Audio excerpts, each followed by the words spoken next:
Hi അസ്സലാമു അലൈക്കും. Welcome back to my channel. 2 ദിവസം നല്ല പനിയായിരുന്നു, അതുകൊണ്ട് ഒന്നും പറ്റിയില്ല. ഇതിപ്പോൾ ഇന്ന്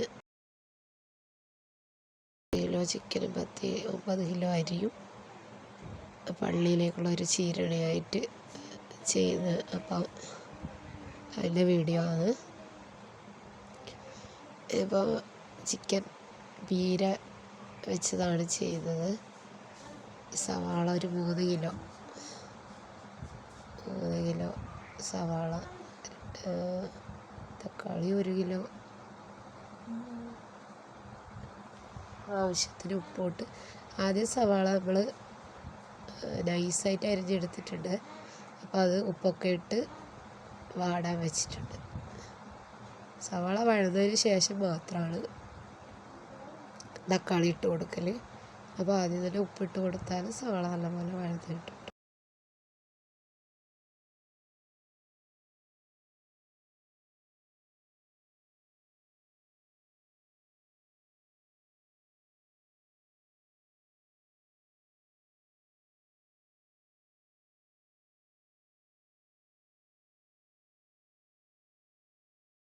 ഇപ്പോൾ അതിലേക്കുള്ള ഇഞ്ചി വെളുത്തുള്ളി പച്ചമുളകൊക്കെയാണ്. എല്ലാം 200 ഗ്രാം വെച്ചിട്ടുണ്ട്.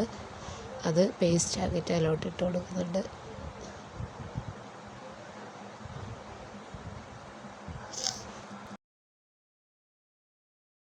ഇപ്പോൾ ഞാൻ ഇഞ്ചി വെളുത്തുള്ളി ഇറക്കാൻ പോയ സമയത്ത് ഉമ്മ എന്ത് ചെയ്തറിയും, ഉമ്മ അതിലോട്ട് മുളക് പൊടി മല്ലിപ്പൊടിയൊക്കെ ഇട്ട് ഉള്ളി വഴറ്റി വെച്ചിട്ടുണ്ട്. അപ്പോൾ അത് എടുക്കാൻ പറ്റിയില്ല.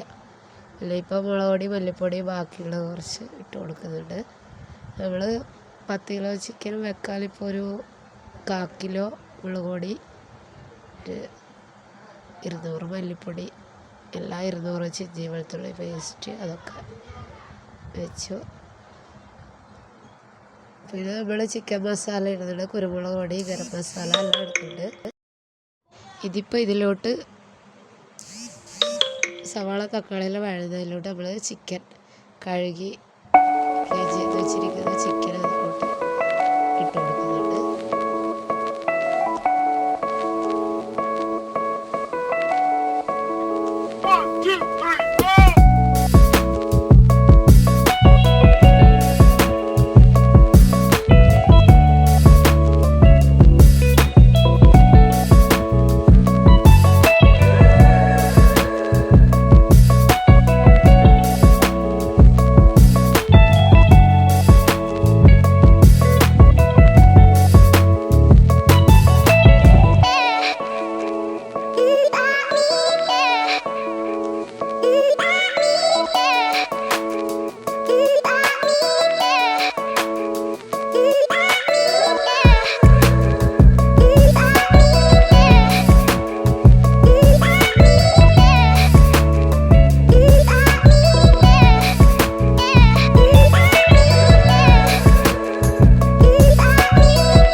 കറി ഇപ്പോൾ ഇവിടെ റെഡി ആയിട്ടുണ്ട്.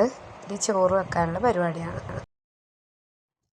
ചോറ് വെക്കുമ്പോൾ നമ്മൾ സാധാരണ ആദ്യം നെയ്യ് ഒഴിക്കാറില്ല, ഡാൽഡ ഒഴിക്കാറില്ല. ഓയിൽ, പാം ഓയിലോ സൺഫ്ലവർ ഓയിലോ ഒക്കെ ഒഴിച്ചിട്ട്, അല്ല വെളിച്ചെണ്ണ ഒഴിച്ചാൽ മതി. അതിൽ സവാള വഴറ്റണം. നെയ്യ് ഫസ്റ്റ് ഒഴിച്ചാൽ വേവാൻ താമസം എടുക്കും. അതൊരു ടിപ്പാണ്. അതായത് ആദ്യം നെയ്യ് ഒഴിക്കാൻ പാടില്ല. നമ്മൾ ലാസ്റ്റ് ചോറ് വെന്തതിന് ശേഷമാണ് നെയ്യ് ഒഴിച്ച് മിക്സ് ചെയ്യൽ.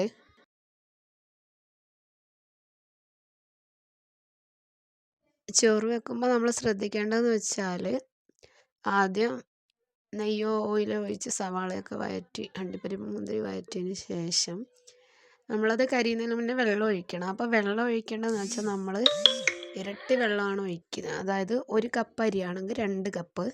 അപ്പം കുറച്ച് വെക്കുമ്പോൾ അങ്ങനെ ഇരട്ടി തന്നെ ഒഴിക്കാം. പക്ഷേ കൂടുതൽ വെക്കുമ്പോൾ നമുക്ക് 1 2 ഗ്ലാസ് കുറച്ചിട്ട്, അതായത് നമുക്കിപ്പം 5 കപ്പ് അരിയാണ് വെക്കുന്നതെങ്കിൽ ഒരു 8 8 കപ്പ് വെള്ളം ഒഴിച്ചാൽ മതി. 2 കപ്പ് നമുക്ക് കുറക്കാം. അങ്ങനെയാണ് ഒരു കണക്കിൽ നമ്മൾ വെക്കാറ്. അപ്പം നമ്മൾ സാധാരണ അത്യാവശ്യം കൂടുതൽ വെക്കാറുണ്ട്. പള്ളിയിലേക്കും പിന്നെ എന്തെങ്കിലും പരിപാടിക്ക് പെരുന്നാളിനൊക്കെ കൂടുതലാണ് വെക്കാറ്. നമ്മൾ 5 കിലോ പിന്നെ പള്ളിയിലൊക്കെ 10 കിലോ അങ്ങനെയൊക്കെ വെക്കാറുണ്ട്. അപ്പം കറക്റ്റ് നല്ല ചോറായിട്ട് കിട്ടാറുണ്ട്. കുഴഞ്ഞ് പോകാറുമില്ല. പെർഫെക്റ്റ് ചോറായിട്ട് കിട്ടാറുണ്ട്.